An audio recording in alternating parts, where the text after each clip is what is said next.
the Manchester Martyrs, and how do they figure into Ian McGuire's new book? The author of the award-winning novel, The North Water, will be here to talk about his latest novel, The Abstainer. What makes a great thriller with enough meat on its bones to discuss in a book club?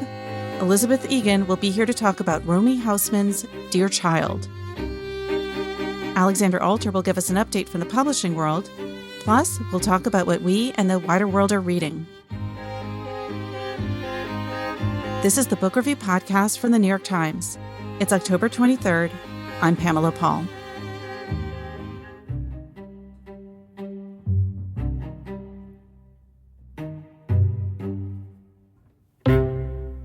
Ian McGuire joins us now. He is the author previously of The North Water, which was one of our best books of 2016. His new novel is called The Abstainer, and he joins us from Manchester, England. Ian, thanks for being here. Thanks very much for inviting me, Pamela. So this is historical fiction. It's history that's probably largely familiar to many of your Irish and perhaps some English readers, but maybe not to Americans. So set the scene for us in The Abstainer. The novel opens with an actual historical event which occurred in Manchester in November of 1867, and it was a public hanging of three Irishmen who were all members of the Irish Republican Brotherhood, which was a secret society dedicated to the overthrow of British rule in Ireland. And the members were popularly known as the Fenians. So these three Irishmen were hanged for the murder of a Manchester policeman who had been killed during a successful attempt to free prisoners from a prison van, which was moving from the center of the city to the prison on the outskirts.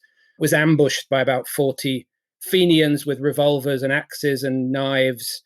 And during that attack, the policeman who was guarding the van was killed in circumstances were never completely clarified, but it ended up with these three men being publicly hanged, one of the final public hangings that happened in Britain.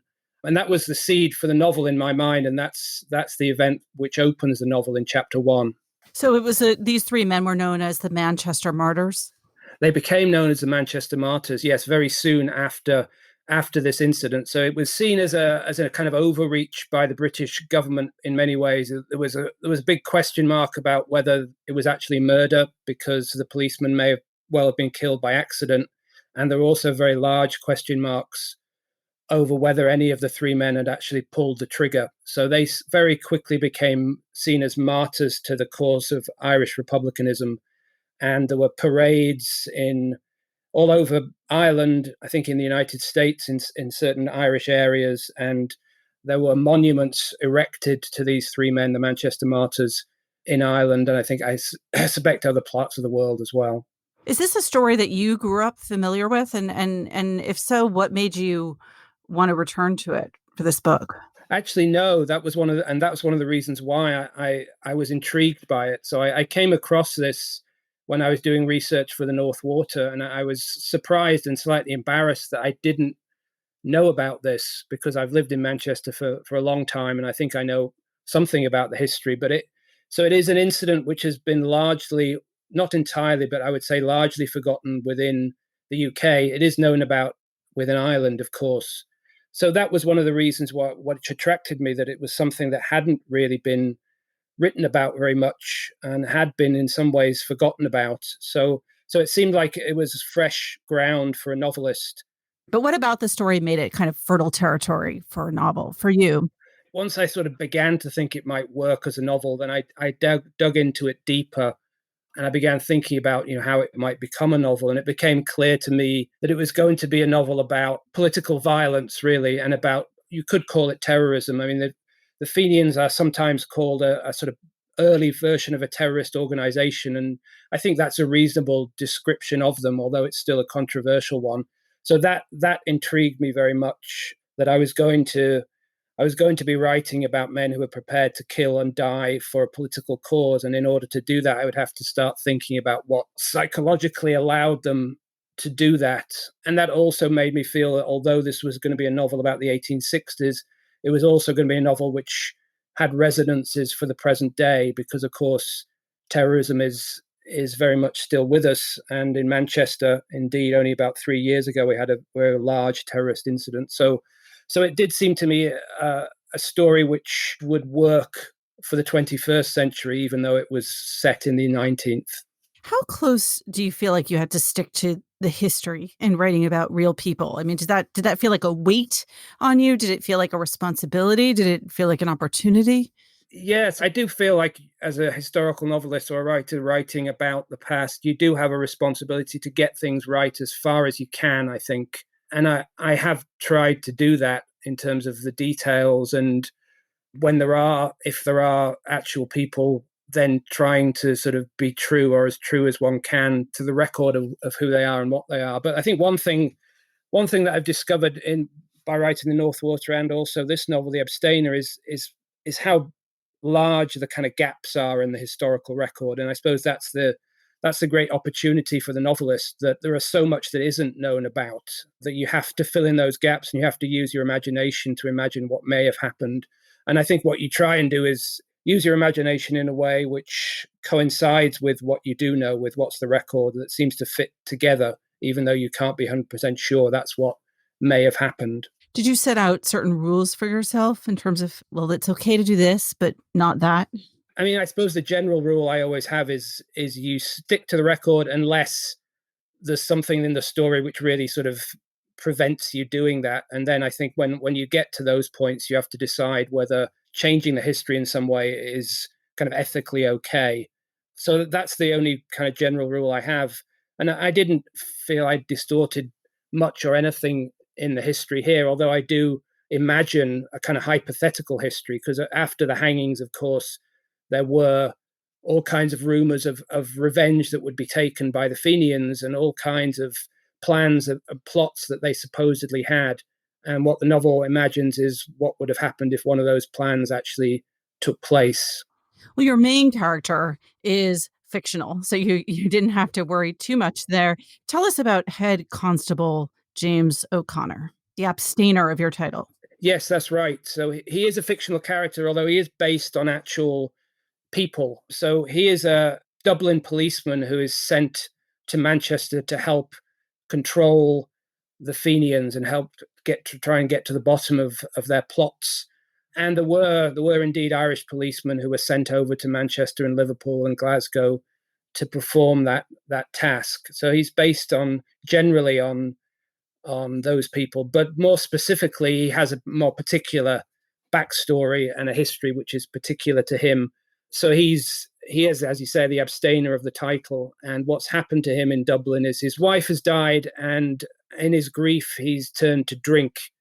And instead of being simply dismissed from the police force, they've allowed him to go to Manchester as an opportunity to start again and to sort of dry out. And as the novel opens, he's in that process. So he's not drinking, and he's still grieving his wife, but looking for ways to escape from that grief. Why is that the title of the book, The Abstainer? What is it about that type of person, recovering alcoholic or addict, that interested you? A few different reasons, I think. I mean, I think the idea of someone who is kind of on the edge and who has this sort of demon which they're battling, I think that's a kind of intriguing thing to have your protagonist struggle with. I think with someone in that position, there's always a sense of them sort of teetering on the brink. And that, I think, adds something interesting. And then I suppose in terms of the title, I just like the term, the idea of the abstainer, in the sense that although he's literally an abstainer in the sense he abstains from drink, he's also someone who's kind of a little bit withdrawn in lots of other ways and is not quite attaching himself to the world as he might do. So it seemed to have larger ramifications. Is it about denial too, in a larger way? I think so. Yes. I mean, I think he's a man who's kind of separated from his context. I mean, he's away from his home. He doesn't really fit in Manchester, and he's struggling to find a new way to engage with life, I think. I mean, you have two Irishmen out of their element in this novel. Your other main character here is Stephen Doyle, an Irish American who is in England. Who is he, and how does he end up in Manchester? Doyle is an Irish American, veteran of the American Civil War, and a Fenian, a member of a member of the secret society, and he has been sent to Manchester to take revenge for the hangings. So he arrives in Manchester early in the novel, and he begins plotting his revenge. And then the novel becomes a kind of cat and mouse game between him and O'Connor to see who can succeed, whether Doyle can achieve his revenge or whether O'Connor can thwart him. Again, Doyle is based very much on characters who were around at the time. So there were a number of Civil War veterans who became heavily involved in the battle for Irish Republican independence. So Doyle is, again, based on historical figures in that regard. You mentioned earlier that you came across this historical incident while you were working on the North Water. In your novels, do you feel like you're sort of working along a continuum generally, or is it with each book you sort of see it as a departure and an effort to do something different from what you did in the previous work? With the last two novels, with the Abstainer and North Water, they're set in the same decade, or almost the same decade. I think the North Water is the end of the 1850s, and this is the end of the 1860s.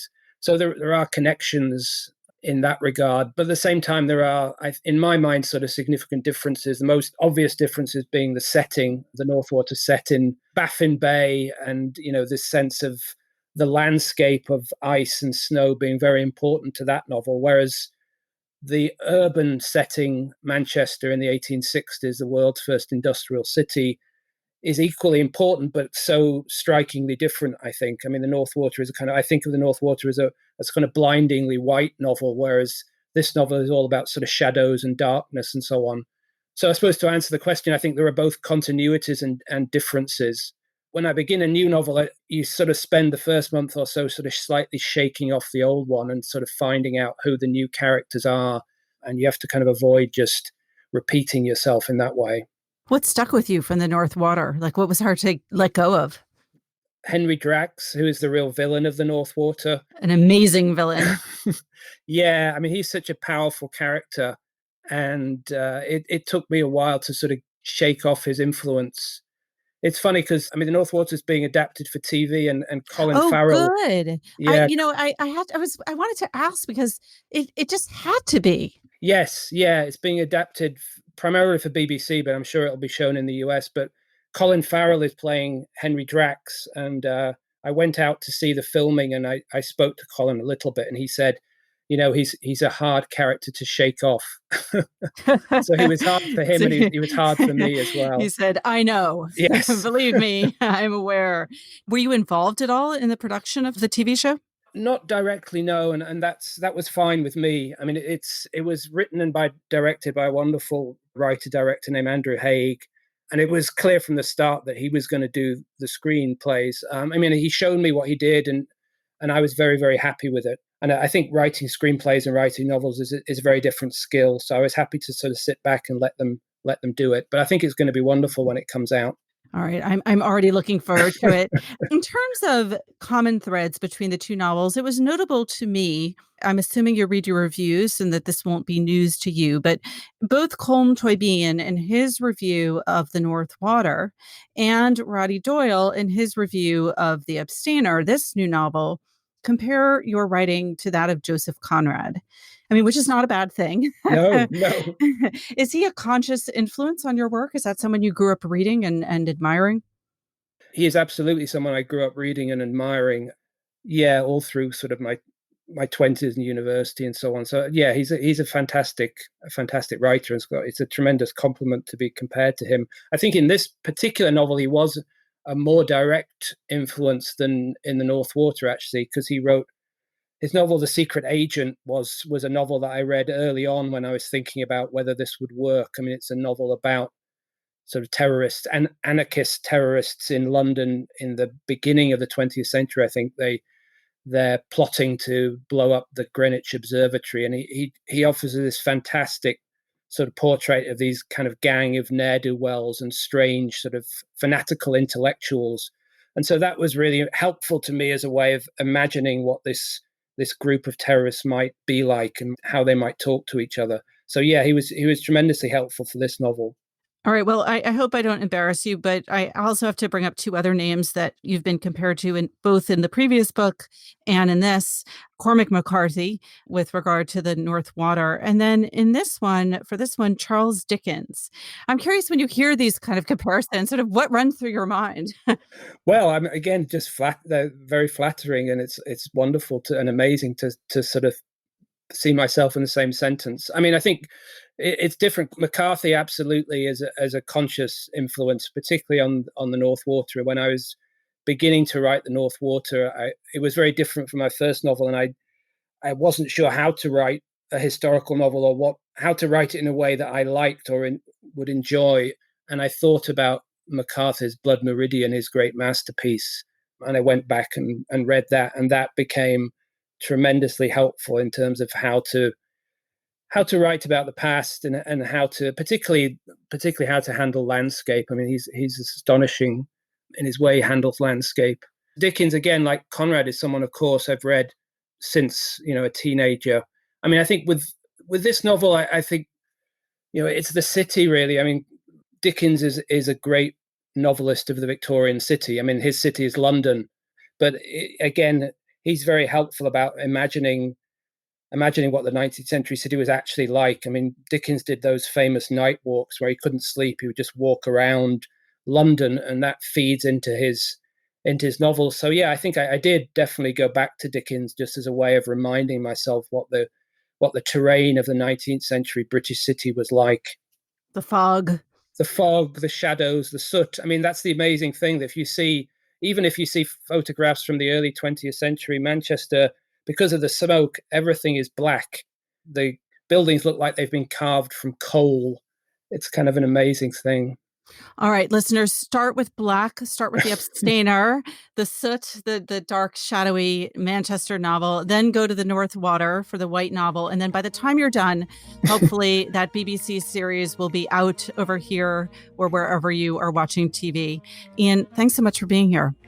Thanks so much, Pamela. I've enjoyed it very much. Ian McGuire's new book is called The Abstainer.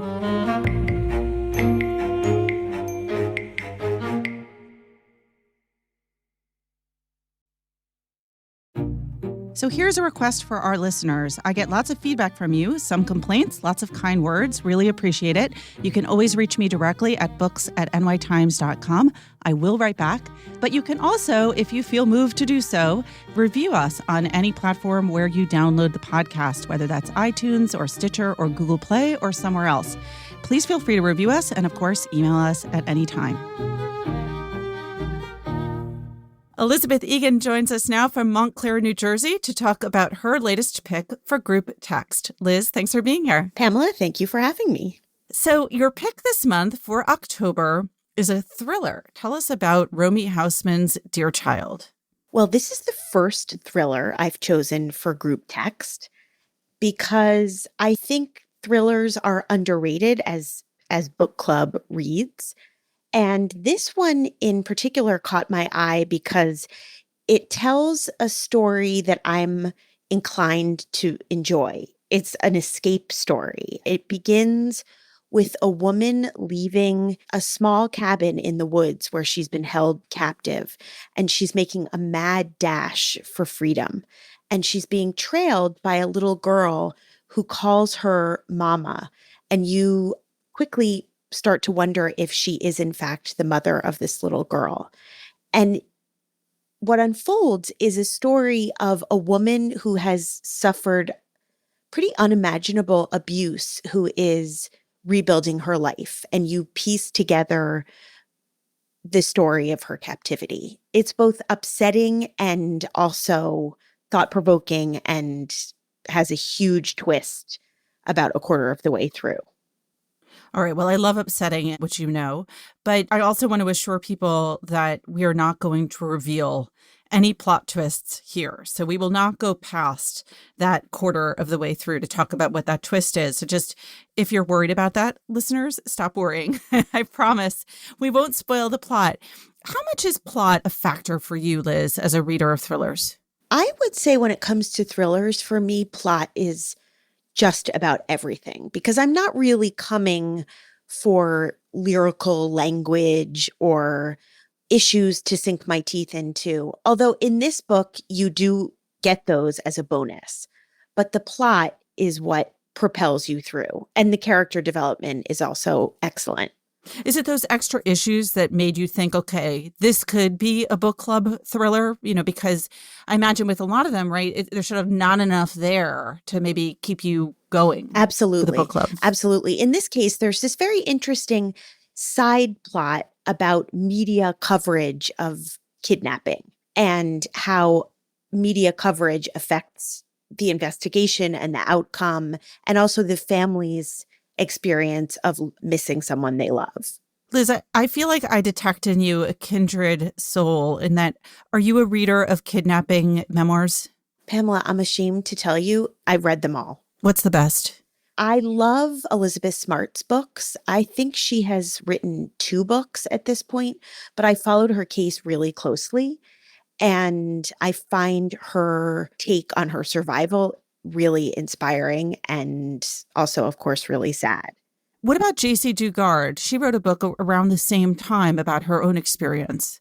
Yes, I also read that one and I followed her case very, very closely. I feel uncomfortable comparing survivor stories. They're very, Elizabeth Smart and J.C. Lee Dugard's books are quite different. But yes, I've read them both. And also the book written by the survivors of the hellish house in Cleveland, Ohio. I believe there were 3 women who lived in a house on a busy city street under horrific circumstances for years. I knew that you would be a completist here, Liz. I'm not proud of it. I'm really not proud of it. But there's something I'm really fascinated by what it is that keeps people going. And what, in this case of Dear Child, you think you're walking into a happy ending. The woman has escaped.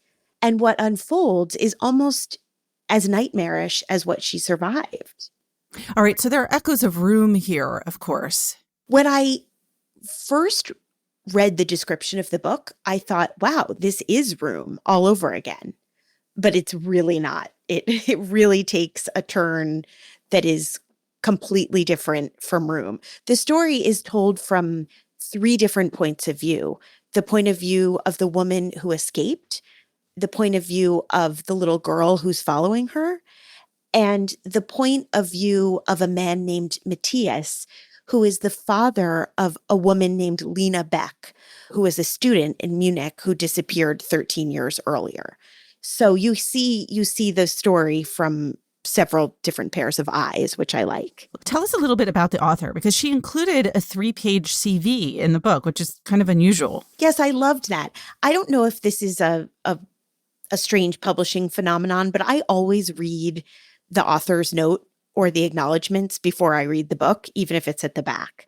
And in her case, Romy Hausmann used to work in television, and she talks a little bit about that in her letter at the end. And she also talks a lot about rejection, how many times she wrote something that wasn't published. And that's, I just think we're all kind of frustrated writers at heart. And I just loved that. I thought it was very honest, and there's a real sense of youth and fun and optimism in her letter that I liked. All right, I want to talk a little bit more about thrillers in general and what you like and you don't like. I, too, believe really strongly in plot. And it's interesting because, you have those kind of very short chapter, very fastly paced kinds of thrillers like the Michael Crichtons and the James Pattersons. And then you have the much slower, more character driven, not necessarily slower in terms of pacing, but just sort of more rounded out type of thriller. And then everything in between. But the other elements, in addition to pacing, that I think about are, originality and believability. Believability is something that is really important to me. What are the other factors that are most important to you? I tend to like thrillers that are rooted in reality. Like, that's probably my main criteria. I'm not a fan of outer space apocalyptic stories. I know the 2 of them are very different, but I would say probably the first thrillers I ever fell in love with were written by Lois Duncan. Oh, the best. I Know What You Did Last Summer, stories about The Stranger in the Mirror. Yes. Oh, so great. I can still picture the cover. The covers were so creepy. And then from Lois Duncan, I graduated to Mary Higgins Clark. I think I discovered her in high school or college. And I would say those two authors, what they have in common are stories about ordinary people who experience extraordinarily awful things. And that's kind of my sweet spot for thrillers. What are your other favorites? I loved Gone Girl. I loved Room. I loved The Silent Patient. I'm not a huge thriller reader. So I think what probably drew me to pick up Dear Child was the kidnapping and escape angle. But I also grew up in a house where my dad was a member of the Mystery Guild. And basically every day for my entire childhood, it seemed like a different book landed on our front steps that he would read in one day.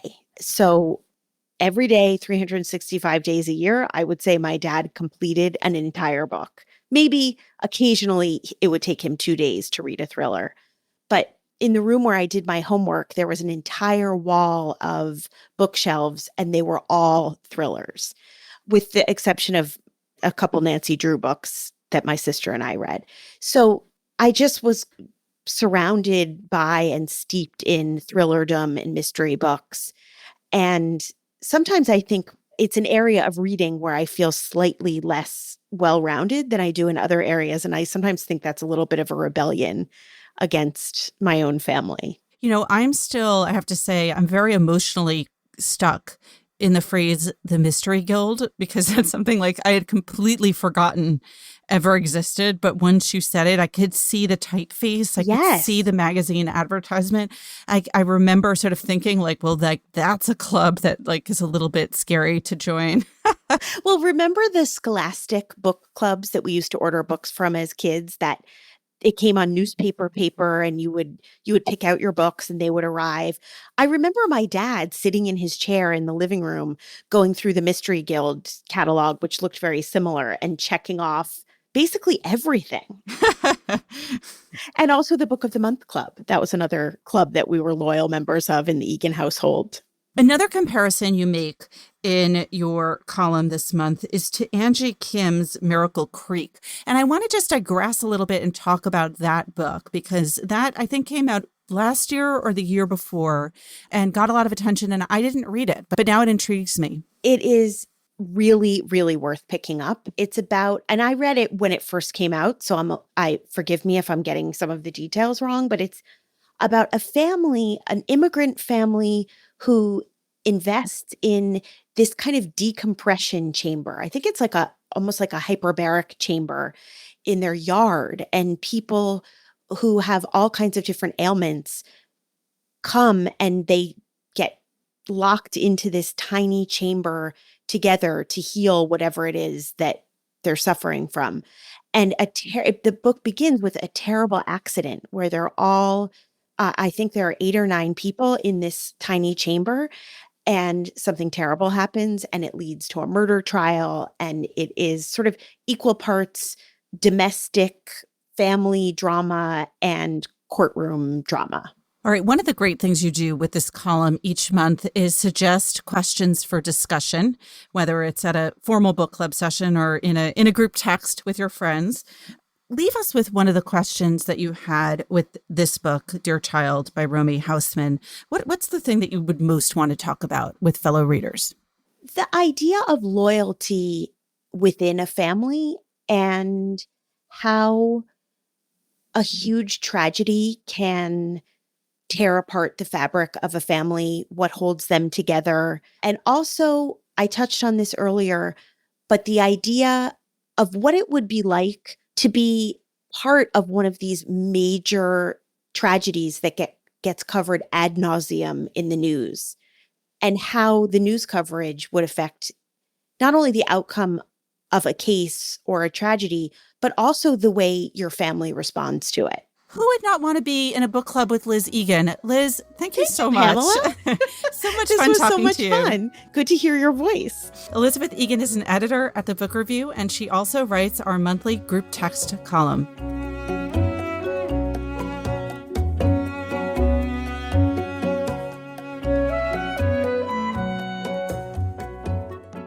Alexandra Alter joins us now with some news from the publishing world. Hey, Alexandra. Hey, Pamela. Tell us the latest. So everything is still proceeding pretty well considering the state of the nation. Sales are still good, as we've discussed, and print sales in particular are pretty robust. And the industry, after briefly hitting pause at the start of the pandemic, book deals slowed down a little bit for the first few weeks as people didn't know what the landscape would look like. They've certainly picked up now, and we're even seeing people starting new publishing ventures. Most notably, this week, Molly Stern announced that she's starting a new publishing company. She was publisher at Crown, which is a Penguin Random House imprint, probably best known for publishing one of the most successful memoirs in recent memory, which is Michelle Obama's Becoming. She was handpicked to be Michelle Obama's editor, and that was the best-selling book of 2018. It was surprising to people when she left the company just a few weeks after that book came out. In a restructuring, they merged Crown and Random House, those publishing divisions, and Molly left. And people have kind of been waiting to see what she would do next because she's a veteran. She's had 25 years in the industry and is known for her both commercial sensibility and her interest in finding new literary voices and breaking people out. Her new company is interesting. It's called Zando, and it was announced this week. And it's a different model than I've seen before. I've seen publishers sort of try this at one imprint or another, but essentially she is envisioning a company that will align publishing projects with particular either celebrities or prominent public figures or brands or companies who will be publishing partners. They'll have some kind of financial stake in it and will really promote that book with whoever their audience is. It's an interesting endeavor. It's not exactly the model that publishers have used in the past, where really they've relied on booksellers and media and reviews to kind of develop an audience for a book. But that's become more and more difficult lately, particularly as sales have shifted rapidly online. It's just become very hard to break undiscovered writers or debut authors. The bet here is that these platforms, these prominent individuals, and they wouldn't provide any names yet, but they said they'll be announcing them, will help a book find an audience. That's kind of unusual, right? To announce a new endeavor and not start with a few things under their belt and kind of go out with some early success stories or concrete ideas. It is. I mean, often if you're starting a new imprint, even, or a new publishing company, you might have a couple of authors already signed on that you can mention to show what your ethos is and what your taste and brand is. They didn't provide those. They said they would be coming soon. I think, one clue maybe is that Molly Stern also helped Sarah Jessica Parker start an imprint at Crown under the Hogarth line, which was called SJP. And she told me, I spoke to her about this new company, and she said she learned a lot from that experience into how this could be done. But I think the other thing that's quite unusual about it is the notion that these individuals and brands and companies and platforms will have a financial stake in the books that they're publishing. In some cases, they'll publish them under their own imprints, but through Zando. And then Zando will have its own line as well. And I guess what makes this all possible is that Molly Stern found some very deep-pocketed investors with long-standing credibility in the media, and that is through this organization called Sister, which was founded last year by Elizabeth Murdoch, Stacey Snider, and Jane Featherstone. So these are women who have experience in sort of TV and film, but they told me that their sensibilities are aligned with Molly Stern's. We should point out that Elizabeth Murdoch is a Murdoch in the sense of those Murdochs, and she is the eldest daughter of Rupert Murdoch. Exactly. And she and Molly Stern, had breakfast earlier this year and realized that they had this sort of same goals in finding interesting new writers, voices, artists, and finding ways to break them out that hadn't been tried before. I think another thing that they're going to try to do that could be different, and I'm very curious to see if this works, is their distribution model. Molly Stern said she would use traditional methods, which would be probably something like Ingram, which is one of the biggest distributors. That's how you get your books to stores.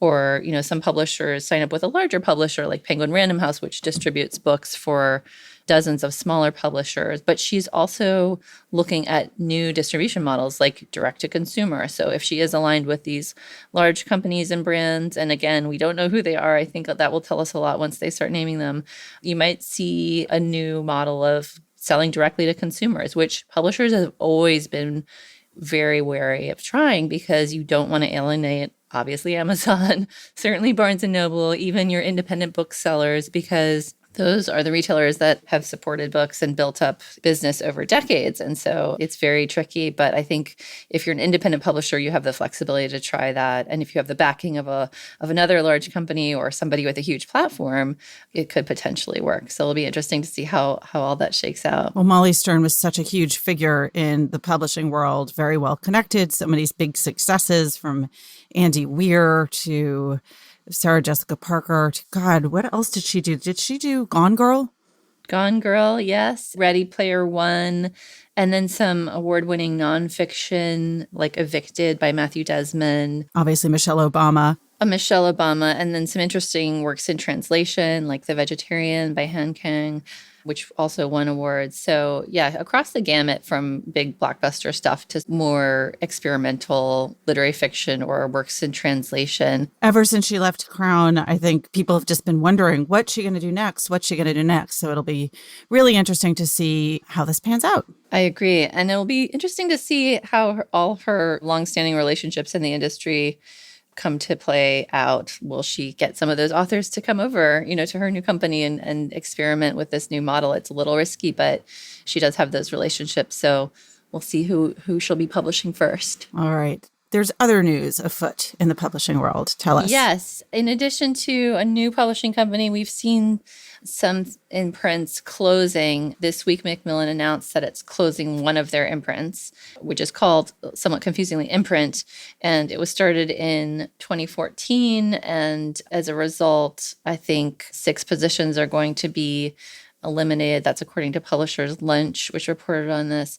But I think you saw real distress among the authors that are published by this imprint. Whenever this happens, people who have their books set up, who are planning to publish there, or who have published there, it's very disruptive and creates a lot of uncertainty for their careers because you have launched yourself through this place. So that was a setback for Macmillan. And of course, they've had others. They had layoffs earlier this year, and they've had a big shakeup at the top as John Sargent left as CEO and was replaced by Don Weisberg. In more sort of uplifting news, there have been a number of interesting book deals this week and significant ones. It seems like publishers are still willing to spend 6 and even 7 figures on new books. So one of the deals that caught my eye, because she's a very well-known public figure in politics, and it's not a political book. It's Stacey Abrams, who was known for her romance novels. She actually sold a Supreme Court thriller to Doubleday. So that'll be interesting. And Norton bought a new book from Richard Powers, which I'm very much looking forward to. He, of course, won the Pulitzer for his most recent book, The Overstory. So I'll be very curious to see what he does next. One other deal which sounded intriguing and, according to Publishers Weekly, sold for a rumored $2 million to Doubleday, is a debut by a copywriter.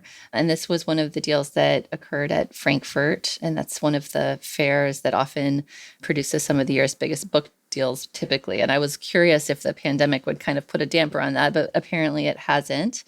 So this book is a debut novel by Bonnie Garmus, and it's called Lessons in Chemistry. And it's a novel set in the early 1960s, and it's about a woman who wants to be a scientist, but she encounters sexism and ends up being the host of a TV cooking show instead. So it sounds unusual, and the fact that they have made a significant investment in it suggests that there was probably a bidding war, and also that we'll probably be hearing a lot about it in the months to come. Perhaps we'll talk about it again on this podcast. Alexandra, thanks so much for being here. Thanks for having me.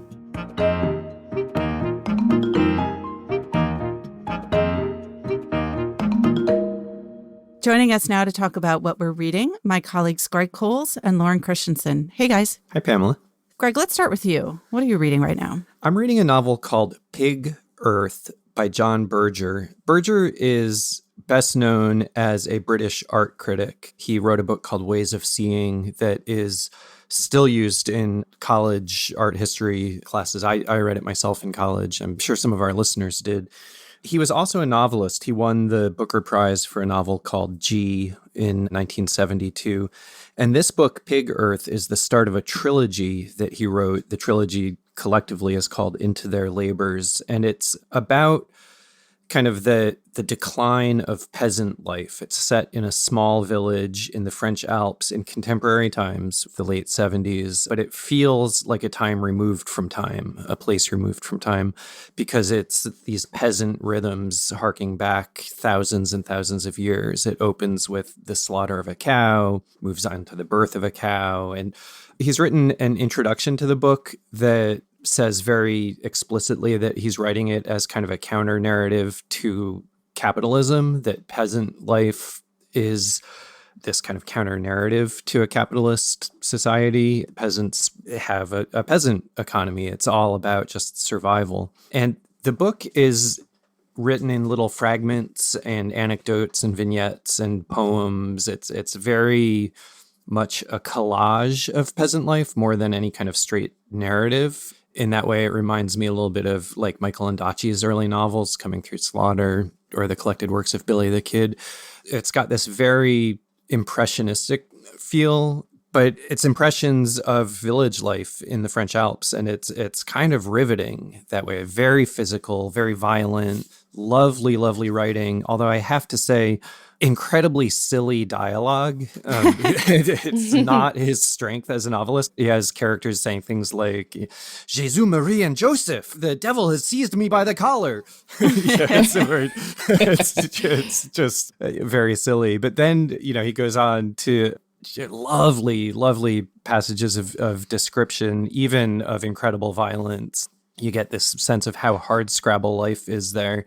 And there's this funny, adroit consciousness working its way underneath. He tells whole stories in just a sentence or two. There's one character who dies from a boulder rolling down the hill and crushing a corner of the house and killing the wife in her bed, but leaving the husband untouched on his side of the bed. And you get that story in a paragraph. Another story, there's a suicide of a man who, in his youth, he made a lot of jokes. Then he became thoughtful and killed himself in his house with his initials carved above the door. You never even learn this man's name. You only learn his initials. He's painting this whole picture of generations of peasants living in the Alps. It's Pig Earth by John Berger. Lauren, what are you reading? When you first said Pig Earth, I think I was like, oh, wow, I've never read this. I've no idea how we're going to transition from what you're reading to what I'm reading.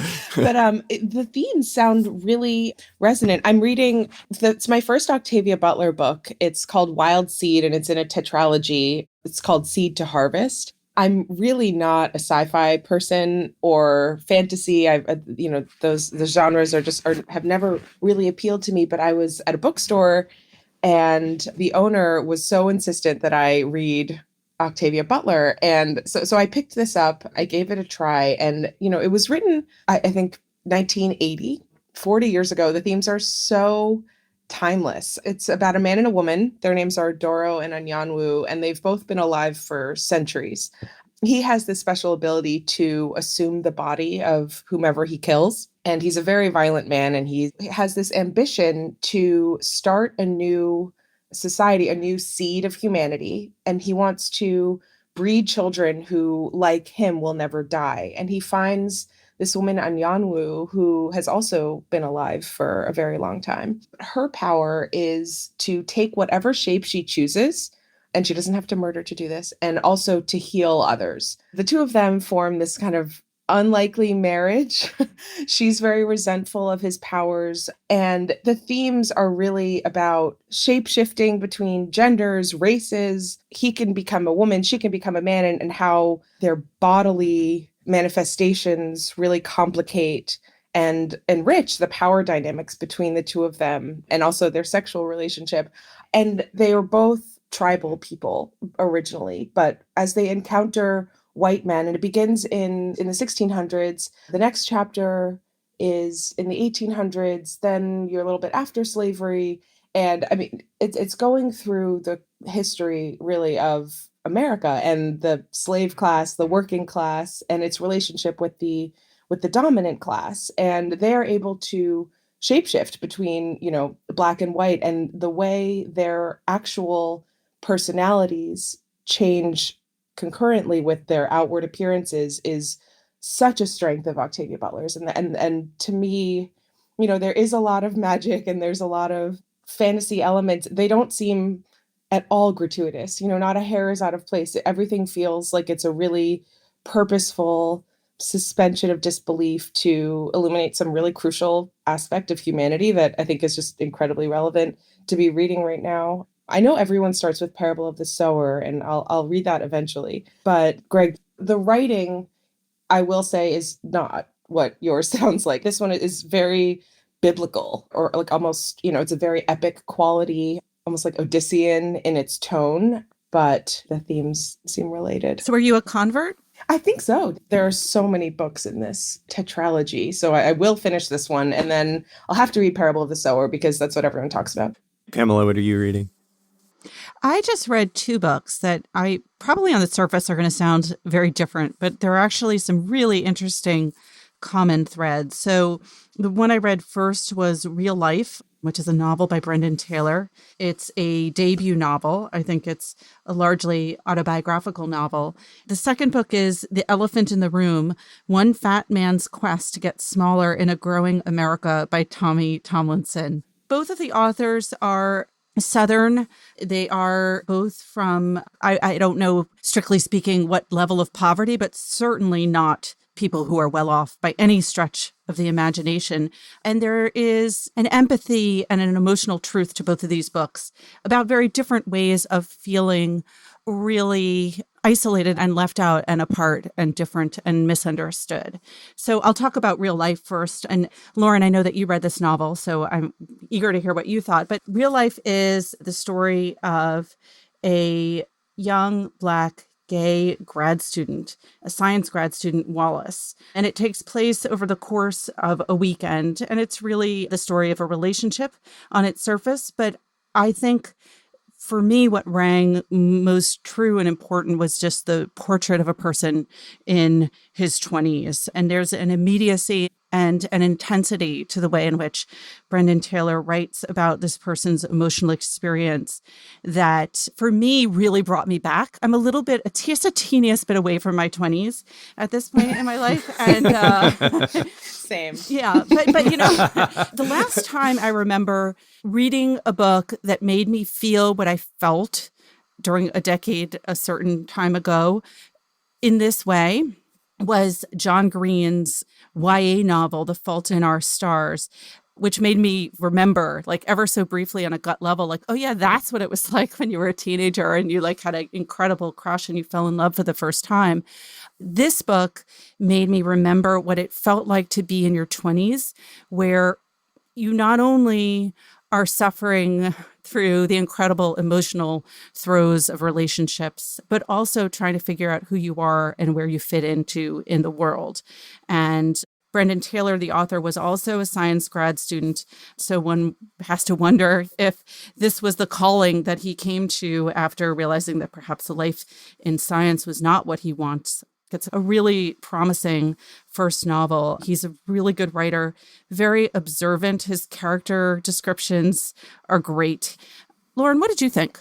I agree. He's really interestingly selective in his descriptiveness. Like he goes, yes, definitely the characters of his peers in his department and university, as well as I think he's studying, they're like nematodes or something. I mean, the specificity with which he describes his science experiments is just, it's full of humor. And the beginning of the novel, you get this really passing description. It's not even a full sentence that his father's been dead for like a month or a couple months or something like that. And then it's kind of brushed past. And the whole stage of the novel is really this kind of deeply specific relationship, as you said, and school dynamics and the insecurities of being, a Black man in a white space. And the grief is kind of the background context to all of that. And I think that he portrays that really, really beautifully. I'm so glad you brought up the death of the father, because that was one of my favorite things too, in that it's another example of alienation, because when he tells people that his father has died, their assumption is immediately that he is grieving the loss of this close relationship. And the truth is that we're not all close to our parents. We don't all have unalloyed grief when they die. We may have grief for what we didn't have when our fathers or our parents or someone close to us dies, something that we wish we had had. And that's a different kind of grief. And that's something that I think is really rarely written about. It's a kind of forbidden emotion, not to feel unalloyed love for a family member or grief when they die. Because it makes it uncomfortable for other people to give you solace, because it's like they don't know how to react to it almost. Yeah, I thought that was a really brave and interesting thing to write about. The other book that I read, The Elephant in the Room, One Fat Man's Quest to Get Smaller in a Growing America by Tommy Tomlinson, is a book that goes into the category of books that I read because Dwight's review made me want to read them. He is a journalist who writes mostly about sports and music, and he was a columnist for a newspaper in North Carolina, all three of which are things that I would never, ever read. So I have no familiarity with Tommy Tomlinson, and I think if Dwight had not reviewed this book, I would not have read it. But he gave it a really favorable review. And I've subsequently learned that Tommy Tomlinson is one of those writers that everyone loves. He's a beloved journalist. He was a Nieman Fellow with a bunch of people in sort of our generation of journalists. And at the beginning of this book, he weighs 460 pounds. And he grew up in a family where food was love, food was generosity, food was strength, food was parenting, food was taking care of someone. And I just want to read one short passage. My belly, in a weird way, is a monument to the incredible feat that he and Mama pulled off. They survived the cotton fields and scraped together a better life through hard work and good sense and kindness. They raised a boy who never had to worry about having enough to eat. That has caused its own problems, but I would take these problems every day over the ones they had to face. Just one generation ago, my people rode to town in a wagon and used an outhouse. Now I have a closet full of clothes and a frequent flyer account. It is only fair in some ways that I haul this weight around. My mom and dad carried the heavy end of the load long before I got here. And I'm really glad I read this book. In the beginning, your description really reminded me of Heavy. The Kiesi Lehman? Yes, the Kiesi Lehman book, but it sounds like it's kind of the opposite approach to the relationship between a family relationship and weight. In Heavy, I think there was a really antagonistic relationship with his mother fueling his eating disorder. Yeah, what's really interesting is that, and this is again why you just can't help loving Tommy Tomlinson reading this book. He doesn't blame his parents at all. In fact, he really credits them and he feels for them. And he talks about, the ways in which they handled his weight. He was always heavy, and the ways in which they tried to get him to lose weight, even early on, even as they were in certain ways inadvertently undermining his health. And he is extraordinarily empathetic and loves them unabashedly. It's a really kind of remarkable thing. He just seems like an incredibly warm and generous person. The book has a lot of similarities with any kind of addiction memoir, in that there are obviously common themes between overeating and any other compulsive or addictive behavior. All right, Greg, let's run down the titles again. What did you read? Pig Earth by John Berger. I read Wild Seed by Octavia Butler. And I read Real Life by Brendan Taylor and The Elephant in the Room, One Fat Man's Quest to Get Smaller in a Growing America by Tommy Tomlinson. Remember, there's more at nytimes.com/books. And you can always write to us at books@nytimes.com. I write back, not right away, but I do. The Book Review Podcast is produced by the great Pedro Rosado from Headstepper Media, with a major assist from my colleague John Williams. Thanks for listening. For the New York Times, I'm Pamela Paul.